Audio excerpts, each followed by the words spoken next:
SIR होना बहुत जरूरी है। 2024 के चुनाव में कहाँ सो रहा था जब उन्हीं रोहिंग्या के वोट से ये प्रधानमंत्री बने। वो रोहिंग्या वोट देंगे? एक बात बताओ, कभी BLO आत्महत्या क्यों कर रहे हैं? उनके किडनी खराब, फेफड़े खराब, 24 घंटे उन लोगों को काम करना पड़ रहा है। 1 लाख रुपए सैलरी लेने के बाद भी ये कह रहे मैं सुसाइड करूंगा, फिर तो आम आदमी क्या करेगा मैम? 17 फर्जी डॉक्यूमेंट मिल रहे हैं। चल रहा है। अब भौंको मत, सुन लो भाई, अभी भी ये लोग आपके घर पे आ रहे हैं, आप उनको कह रहे हैं सुबह आना शाम को आना। एक तरफा हो रहा है, इसीलिए तो BLO भी आत्महत्या कर रहे हैं। आत्महत्या की जो रिपोर्ट आई है ना, उसमें बहुत बड़ा घोटाला है। सरकार चेंज होने दो, उसके बाद सारा चिट्ठा खुलेगा। सरकार जब बाबा जी की गिरेगी ना, और जब उनका खंगाला जाएगा ओरिजिनल चीज, और जब निकलेगी तो उनको भी सल्टा दिया जाएगा। नमस्कार सर, आपका बहुत बहुत स्वागत है हमारे चैनल पे। क्या कहना चाहेंगे सर, जो SIR हो रहा है, आप देख रहे हैं कि शीतकालीन सत्र भी चल रहा है संसद और लोकसभा में। यहाँ पे तमाम विपक्षी दल हैं, वो हंगामा कर रहे हैं। वो कह रहे हैं कि SIR का जवाब देना पड़ेगा, BLO आत्महत्या कर रहे हैं उसका जवाब देना पड़ेगा। और लगातार देखने को मिल रहा है कि बहुत सारे ऐसी जगह हैं जहाँ पे विपक्ष का वोट जानबूझ के काटा जा रहा है। क्या कहना चाहेंगे? नहीं, जानबूझ को क्या काटा जाएगा मैडम? जब है ही जो घुसपैठिया भारत का नागरिक नहीं है तो उसकी तो यहाँ पे वोटिंग का अधिकार होना ही नहीं चाहिए। जो यहाँ का लोकल नागरिक है उसके संसाधनों पे ही तो हक मार रहे हैं उसका। बाहर का आदमी आके यहाँ पे रोजगार कर रहा है तो यहाँ के लोगों का तो उसमें शोषण हो रहा है ना। तो और विपक्ष के पास कोई मुद्दा नहीं है अभी। सुन लो बात, अगर ये घुसपैठिए निकल जाएंगे तो बंगाल में अब की बार BJP की सरकार बनेगी और विकास होगा, लोगों को रोजगार मिलेगा, क्राइम फ्री होगा और वहाँ पे नई शुरुआत होगी। और उत्तर प्रदेश में क्या लगता है सर, SIR के बाद क्या होने वाला है? आपने देखा कि बिहार में भी SIR हुआ, वहाँ पे आत्महत्या नहीं की BLO ने। उत्तर प्रदेश और पश्चिम बंगाल में कर रहे हैं, कारण क्या है? एक बात बताओ ना, ये BLO आत्महत्या कर रहे हैं, इससे पहले कब हुए थे? SIR कब हुआ था? मतलब अब काम का थोड़ा लोड आ गया, 1 लाख रुपए सैलरी लेने के बाद भी ये कह रहे मैं सुसाइड करूंगा, फिर तो आम आदमी क्या करेगा मैम? जो 15-20 हज़ार रुपये कमा रहा है वो क्या करेगा फिर? ठीक है, वो भी तो काम कर रहा ना बेचारा, टारगेट है। अब ये कह रहे हैं हमारे ऊपर प्रेशर डाल दिया, मैं भी कल को आत्महत्या कर लूँ और मैं कह दूँ जी सरकार दोषी है, तो उसमें दोषी कैसे होगी सरकार?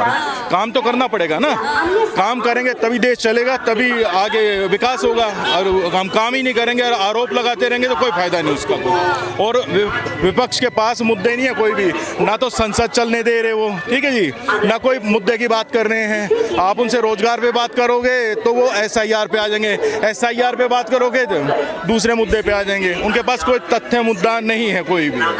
सर एक और सवाल ये खड़ा होता है, अगर विपक्ष सवालों का जवाब मांग रहा है कि संसद सत्र के दौरान सवालों के जवाब दो, SIR की आखिर SIR एक तरफा हो रहा है, वोट कट रहे हैं, तो मोदी जी कहते हैं कि सबसे पहले वंदे मातरम पे चर्चा होगी।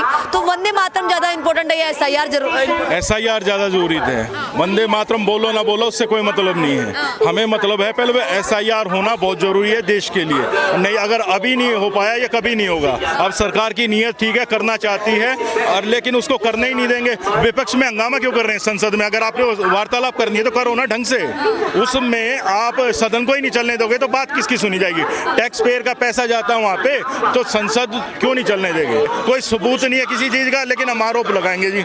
आरोप लगाने के लिए सबूत ब्लैक एंड व्हाइट में होने चाहिए ना, इनके पास कुछ है ही नहीं। तो जब सबूत नहीं है तो फिर आरोप किस बात पे लगा रहे? SIR पे कपिल सिब्बल साहब भी सुप्रीम कोर्ट पहुंचे, जवाब ही नहीं था उनके पास, कुछ वापस आ गए। तो तर्क इनके पास कुछ नहीं है ब्लैक एंड व्हाइट में, बस ये कहते जो मैंने कहा था वही ठीक है। ऐसा नहीं चलेगा। जनता जाग चुकी है, सब विकास चाहते हैं, देश में शांति चाहते हैं और आगे बढ़ने के लिए ये करना पड़ेगा, बहुत जरूरी कदम है ये। अभी आपके पास आऊंगी सर, आप क्या कहना चाहेंगे? विपक्ष शीतकालीन सत्र के दौरान सवालों का जवाब मांग रहा है, SIR आखिर इतनी तेजी से क्यों हो रहा है इसका जवाब मांग रहा है, SIR एक ही तरफा क्यों हो रहा है इसका जवाब मांग रहा है, SIR के जरिए वोट एक ही लोगों के क्यों काटे जा रहे हैं, विपक्ष के क्यों काटे जा रहे हैं, इसका जवाब मांग रहा है। क्या कहना चाहेंगे? अच्छा, मैं सीधा सिंपल जवाब दूंगा। यहाँ के मोमडनों के तो वोट नहीं काटे जा रहे, या यहाँ के मोमडनों को तो नहीं दबाया जा रहा, उनको तो परेशान नहीं करा जा रहा। किन के ऊपर बात हो रही है? सिर्फ और सिर्फ रोहिंग्या के ऊपर, सिर्फ और सिर्फ बांग्लादेशी के ऊपर। उनसे तो हमें प्रॉब्लम होगी 1% हिंदू वहाँ पे ढंग से नहीं जी पा रहा है, उनको हम यहाँ पे आने देंगे? उनको हम यहाँ पे जमीन देंगे? नहीं देंगे। जितनी देनी थी कांग्रेस के टाइम पे लेके उन्होंने झुग्गियां अपनी बना ली रेलवे के पास, या गाजीपुर के पीछे चले जाओ वहाँ बना ली, ठीक है। जितना ही मुर्गा मंडी है या जितना ही मछली मंडी है वहाँ पे आधे से ज़्यादा तुम्हें रोहिंग्या मिलेंगे, ठीक है। तो भाई साहब जो मोदी जी कर रहे हैं ना वो बहुत बेस्ट काम कर रहे हैं। जिनको इससे प्रॉब्लम है वो ममताज बनर्जी, अखिलेश खान, राहुल खान, इन तीनों को प्रॉब्लम है, और किसी को प्रॉब्लम नहीं। और रही बात जवाब देने की, तो देखो जवाब उस चीज का दिया जाता है जो जवाब में हो, ठीक है। अब कोई आत्महत्या कर रहा है तो वो मोदी जी थोड़ी ना करवा रहे आत्महत्या, मोदी जी नहीं करवा रहे आत्महत्या, वो खुद कर रहा है आत्महत्या। जो भारतीय नहीं है उनके पक्ष में नहीं है ऐसा ही। आप क्या कहना चाहेंगे सर? देखिए संसद का शीतकालीन सत्र चल रहा है, विपक्ष सवालों का जवाब मांग रहा है कि आखिर इतने सारे बीएलओ आत्महत्या क्यों कर रहे हैं, क्यों इतनी तेजी से एसआईआर हो रहा है, सवालों के जवाब उनको नहीं मिल रहे हैं। आप इस पे क्या कहना देखो विपक्ष ने खुद भी कहा है कि थोड़ा टाइम देना चाहिए। यूपी के जो बीएलओ उन्होंने भी खुद कहा है कि हम पे प्रेशर बहुत है और हमें वक्त बहुत कम मिला है, इतने कम वक्त में हम इतना बड़ा एसआईआर नहीं कर सकते, ना हम घर घर जाके इतने कर सकते। और यहाँ तो क्या नैरेटिव फैला देते हो जी, उनकी किडनी खराब, फेफड़े खराब, उन पर प्रेशर इतना है कि 24-24 घंटे उन लोगों को काम करना पड़ रहा है। एक सांसद करके तो दिखा दे 24 घंटे काम, बताइए। आज बंगाल में एक मतदाता की 17 फर्जी डॉक्यूमेंट मिल रहे हैं, 17 जगह वोटें पाई जा रही हैं। तो ये ममता जी के राज में होता है। लेकिन आज वो वोट बैंक कट रही है। जो 90 साल का आदमी है, बुजुर्ग, उसकी वोट ही नहीं है, वो मर चुका है, वो भी वोट डाल रहा है। पता चल रहा है 24 के चुनाव में वोट डाल। सही कह रहे हैं, गिरिराज सिंह के पापा नहीं है लेकिन उनकी वोट भी गिरी है, उनकी वोट भी गिरी है बिहार के अंदर। बताइए आप कैसे उनकी वोट गिरी? देखो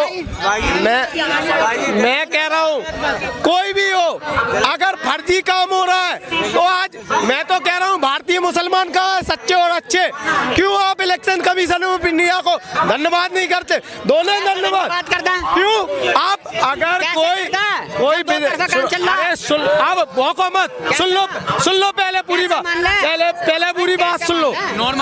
भौको मत, पहले पूरी बात होने दो, उसके बाद जवाब दो। आज मैं कह रहा हूँ अगर बांग्लादेशी म्यांमार के मुसलमान कुछ गलत करते हैं हिंदुस्तान में तो नाम किनका आता है? अच्छे और सच्चे मुसलमान का नाम आता है। इस बात क्यों धन्यवाद नहीं करते? भाई धन्यवाद, मैं धन्यवाद ही करूंगा। धन्यवाद करो, धन्यवाद। मोदी जी धन्यवाद है आपका। आपने इलेक्शन कमीशन ऑफ इंडिया का, इलेक्शन कमीशन 2024 के चुनाव में कहाँ सो रहा था? जब उन्हीं रोहिंग्या, उन्हीं विदेशियों की वोट से ये प्रधानमंत्री बने और सांसद बने बीजेपी के। उसी वोट से राहुल गांधी जी भी सांसद बने। राहुल जी सांसद नहीं बने, वो तो विपक्ष है, वो तो बन ही रहा है। हाँ, विपक्ष पे सवाल नहीं होगा, बन गया पे सवाल होगा। कह रहे कि 2024 में क्यों नहीं हुआ एसआईआर? एसआईआर 2024 में ही होना चाहिए। ये तो अच्छा काम तो कभी भी हो सकता है ना, 2025 या 24 की थोड़ी बात हो रही है, कभी भी कर लो अच्छा काम, तो आज भी हो सकता है, उसमें कोई नहीं। अरे भाई साहब कह रहे रोहिंग्या ने वोट दे के, ठीक है, प्रधानमंत्री को बना दिया, वो रोहिंग्या वोट देंगे? एक बात बताओ, कभी कर्नाटक में जहाँ कांग्रेस की सरकार चल रही वहाँ भी तो है ना, वहाँ क्यों नहीं हुआ? वहाँ क्यों वोट नहीं मिली बीजेपी को? समझ रहे हो बात? ये सब अब ईवीएम का मुद्दा रोएंगे, फिर कहेंगे जी ओहो एसआईआर गलत है, फिर एनआरसी का भी विरोध करेंगे। इनके पास कोई तथ्य नहीं है विपक्ष के पास। सर एसआईआर को लेकर बात करते, देखिए एसआईआर आपके हिसाब से सही हो रहा है ना? बढ़िया सही हो रहा है, सही हो रहा है। जैसे घुसपैठिए निकाले जा रहे हैं, इस पे क्या कहना? ये भी सही निकाले जा रहे हैं। पश्चिम बंगाल में क्या लगता है जो एसआईआर हो रहा है इसके बाद जीत किसकी हो सकती है? देखो भाई, जो अच्छा काम करेगा, अभी तो ममता बनर्जी है, कुछ अच्छे काम करे होंगे उन्होंने, जब जमी भी हैं, है नहीं? अभी योगी जी बैठे हुए हैं जो 25 साल से सांसद थे गोरखपुर से, उन्होंने कुछ अच्छा करा होगा, जब भी तो 25 साल से सांसद थे, आज सीएम भी बने, कुछ तो अच्छा करा होगा लोगों के लिए। ममता बनर्जी ने भी कुछ अच्छा ही करा होगा, जो अभी तक बनी हुई बैठी है वो। ममता बनर्जी को इस बार डर है, तमाम बीजेपी के नेता कह रहे हैं ममता बनर्जी को डर है, और भी लोग कह रहे हैं कि ममता बनर्जी को डर है। वो डर तो हर नेता को होता है अपनी गद्दी का, ठीक है। अब जब गद्दी नहीं रहेगी तो पावन नहीं रहेगी, जब पावन नहीं रहेगी उसे मज़ा नहीं आएगा। आम पब्लिक की तरह वो घूम नहीं सकता है, क्योंकि सत्ता का जो है हर किसी को मज़ा बढ़िया लगता है, उसका नशा ही अलग है। जो भी चला गया उसमें, कोई सी भी पार्टी में रहे, मैं ये नहीं कह रहा हूँ खाली बीजेपी में, कोई सी भी पार्टी में, क्योंकि पावर एक बहुत बड़ी चीज़ है, पूरी जनता को कठपुतलियों की तरह चला सकते हैं ये लोग। एसआईआर के जरिए विपक्षियों का वोट काटा जा रहा है। अखिलेश यादव कह रहे हैं, ममता बनर्जी उधर कह रही है, तमाम विपक्षी नेता कह रहे हैं कि SIR एक तरफा हो रहा है। इसमें कितनी सच्चाई लगती है? देखो, एक तरफा हो रहा है, इसीलिए तो BLO भी आत्महत्या कर रहे हैं, दबाव बनाया जा रहा है। ये कोई 1-2 महीने का काम नहीं है जो बीजेपी और इलेक्शन कमीशन प्रेशर डाल लिए 2 महीने में करके दो। ये काम है 3 साल का लगभग। आप इसे 2 महीने में कराना चाहते हो तो 2 महीने में तो उल्टा सीधा ही होगा।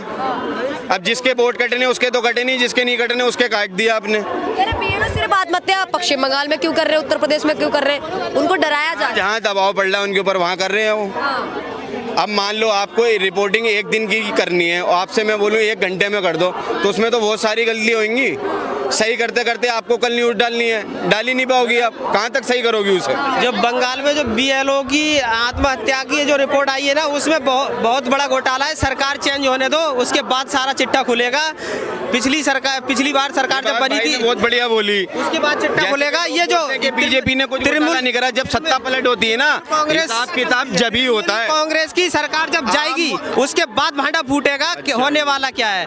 ये सारे के सारे तृणमूल कांग्रेस के जो गुंडे अंडरग्राउंड प्रेशर दे रहे हैं BLO पे। बाकी BLO के पास इतना काम नहीं है। 8 से 10 घर पर डे की जिम्मेदारी है। 8 से 10 घर जाना है, इससे ज्यादा नहीं। 8 से 10 घर आराम से BLO घूम लेगा। ये अंडरग्राउंड TMC के गुंडे उनका काम डाल रहे हैं। अच्छा, आप ये बता दो सबसे ज्यादा भ्रष्टाचारी नेता कौन सी पार्टी में है? मैं कह रहा हूँ बीजेपी में। मैं बीजेपी की बात ही थोड़ी कर रहा क्यों हूँ। उसका विरोध नहीं करते हो तुम? कौन सी पार्टी में भ्रष्टाचार ना उसका कौन सी हटाओ ना पार्टी? CM को। पार्टी में भी अरे जो भ्रष्टाचार नहीं तुम्हारा है। असम का CM बना हुआ बैठा है उसे क्यों नहीं हटाते हो? हर पार्टी में भ्रष्टाचार क्यों नहीं दिलवाते हो? हर पार्टी में भ्रष्टाचारी है। कांग्रेस में नहीं था क्या वो? हर जगह भ्रष्टाचारी है। अरे तो उसका तो विरोध करो। बात सिक्योरिटी की और बात देश को कैसे मेंटेन करना है उसकी होनी चाहिए। बात जनता के पक्ष की होनी चाहिए। ये नहीं कि इसने घोटाला कर दिया, मतलब घोटाला कर दिया। उसको बिठा दोगे तुम? किसने बिठा दिया घोटाला? बीजेपी ने बिठाला है। बीजेपी उसका ने कैसे बिठाया? तुम्हारी नजर में सही है वो? जनता ने बिठाया है वो। अरे तुम्हारी नजर में सही है? जनता ने बहुमत दिया।